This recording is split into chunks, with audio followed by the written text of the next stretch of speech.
एक छोटे से गांव में रहीम नाम का एक गरीब किसान अपनी बीवी और छोटे बेटे के साथ रहता था। उसका घर कच्चा था और जिंदगी बहुत मुश्किल से गुजरती थी। रहीम सुबह सवेरे उठकर खेतों में मेहनत करता, मगर कम फसल की वजह से घर में अक्सर खाने की भी कमी रहती थी। फिर भी वो हमेशा ईमानदारी और मेहनत पर यकीन रखता था।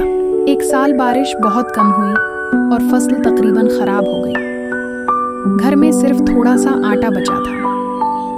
रहीम की बीवी परेशान होकर बोली, अगर ऐसे ही रहा तो हम क्या करेंगे? रहीम ने आसमान की तरफ देखकर कहा, अल्लाह ईमानदार लोगों को कभी अकेला नहीं छोड़ता। अगले दिन रहीम लकड़ियां लेने जंगल की तरफ गया। रास्ते में उसे मिट्टी में पड़ा एक पुराना चमड़े का बटुआ मिला। उसने बटुआ खोला तो अंदर बहुत सारे पैसे थे। रहीम हैरान रह गया। वो जानता था कि इन पैसों से उसकी सारी मुश्किलें खत्म हो सकती हैं, मगर उसने दिल में कहा, ये मेरे नहीं हैं, मैं उन्हें नहीं रख सकता। रहीम फौरन बटुआ लेकर गांव वापस आया। बाजार में एक अमीर जमींदार परेशानी से लोगों से पूछ रहा था, किसी को मेरा बटुआ मिला है, इसमें बहुत जरूरी पैसे थे। लोग उधर उधर बातें कर रहे थे कि अगर उन्हें इतने पैसे मिलते तो वो कभी वापस न करते।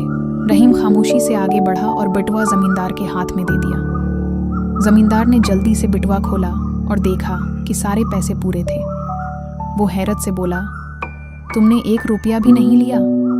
रहीम मुस्कुराकर बोला, हराम का पैसा कभी सुकून नहीं देता। ये सुनकर बाजार के सब लोग खामोश हो गए। जमींदार रहीम की ईमानदारी से बहुत मुतासिर हुआ।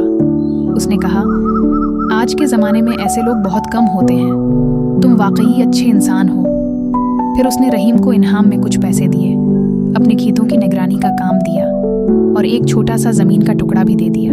चंद महीनों बाद रहीम की ज़िंदगी बदल गई। उसके खेत हरे भरे हो गए, घर में खुशियाँ आ गईं और उसका बेटा स्कूल जाने लगा। एक शाम रहीम अपने खेत में खड़ा डूबते सूरज को देख रहा था। उसने मुस्कुराकर कहा, ईमानदारी का फल देर से सही मगर ज़रूर मिलता है।